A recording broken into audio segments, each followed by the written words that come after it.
strong and sustainable society. So at the end, I would like to show maybe like a brief excerpt of Cool Stories for When the Planet Gets Hot 4. So if you can just put on the movie file so that you have an idea of what the videos are talking about and how do they look like. Thank you for your attention for now.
So I think we can stop it here. It's just like a little insight into what artists create as a video. The first one is a Swiss artist who's always working with dancers, so she's choreographing those videos, combining it with animation.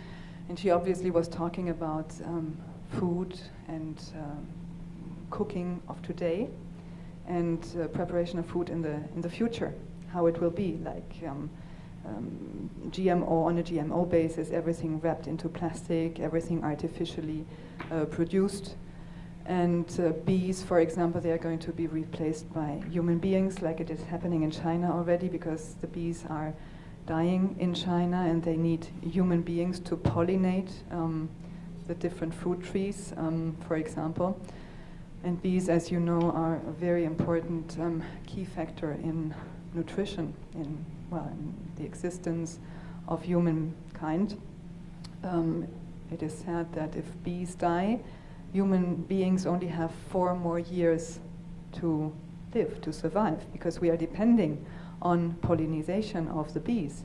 Without bees, we don't have food in the future. Everything, I mean, I think like 80% of our food chain is based on the activity of bees. And it was funny yesterday, I told the kids that the very famous scientist said, Albert Einstein, that if bees die, we only have 5 years more to live.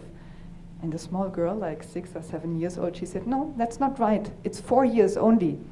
So she corrected me and she knew about this. And this is actually fantastic that you see that there is something happening in their mind, that they grab things and they know how the world is functioning. And they are critical as well. They open their mouths.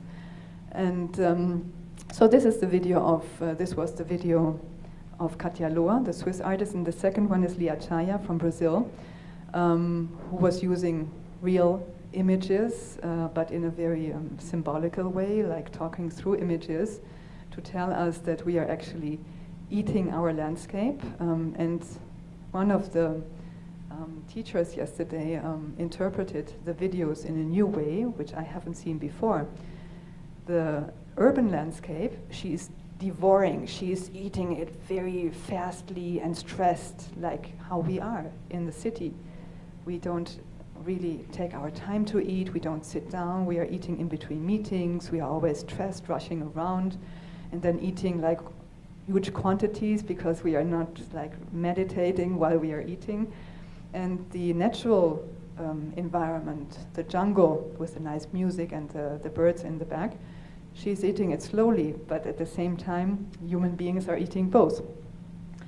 So this was, I think, a very nice image, and kids, they really liked the videos. So this is just to show you what kind of projects we are working on. And if you have any questions now, if there is something I missed or something you would like to know about other projects or our mission in general, please don't hesitate to ask me. I'm thinking, like for instance now when you're starting up in India, and let's say now that you run the project for a year, and then you come back after 2 to 3 years, what do you expect has been the change? I mean, one thing is enlightenment, and that's of course the start.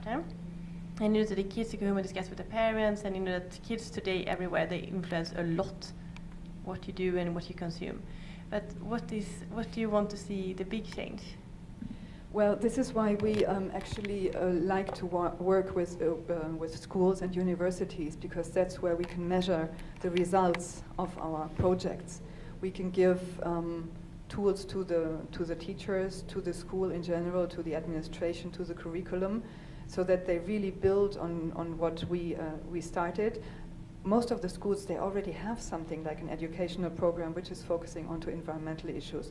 So we just come in with another tool and we invite them to think further. And then if we come back like 2 or 3 years later, we are always going to be in touch with those schools and universities, how they worked on it, how they included it into the curriculum, how the feedback is from the kids. This is measurable, but for this, of course, we need the collaboration, the partnerships with those educational units. We cannot just do something ephemeral, then go away and hope that something is happening. I know this is a very critical point, and we really try to build on this. And of course, we will do a publication where we are going talk about all the results. We are going to upload it on websites. We can invite other institutions, other educational institutions all over the world to be part of this program. And we want to use a tool which is facilitated by UNESCO, where you can measure the results and the success of your educational projects. And this is what we are going to use as well. It's necessary also because sponsors are asking for this. They want to see the conclusions. They really want to see the impact of each project where they give money to. That's clear. Mm-hmm. But I was also thinking a little bit, going beyond the education. I mean, once again, now we get this enlightenment and awareness and everything, but what then happens into action? I mean, can you also see how your activities are making a footprint in how the society around the schools are changing in terms of consumption behavior? Let's say, for instance, where I live, in our closest grocery store, we now have a lot of ecological fruit and vegetables. I think 80% of what they sell is that because we living in that area, that's what we want to buy. 2 years back, that was not the case. If I go to a store 5 kilometers away, they don't have one single ecological apple because they behave in a different way. I mean, this was just an example from my life. But do you also go out in the society around the schools and see if there is any really footprint impact? Yes, that's a very good question, actually.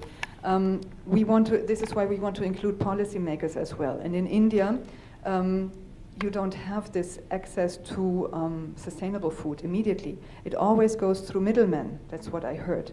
So you have the farms, then you have a middleman, and then you have a supermarket or a store where they are selling those things. So through the policymakers, we have to raise awareness, include the policymakers, and put into doubt this system where middlemen are actually deciding where to put those things, and people, they cannot really choose where they want to buy something. It's also better to support the farmers, because the farmers, they don't get a lot of money. The middlemen buy for a very low price and they sell for a very high price to the stores. So this is where we want to, how do you say that, clinch, how do you say that, to clink in and try to change the system. And through the kids, we should not underestimate the power of kids. They are sensitizing their parents. They go home, they say, you know what, Mom, I learned this and I don't want to eat this anymore. Can we plant something here in the garden? And then step by step, it's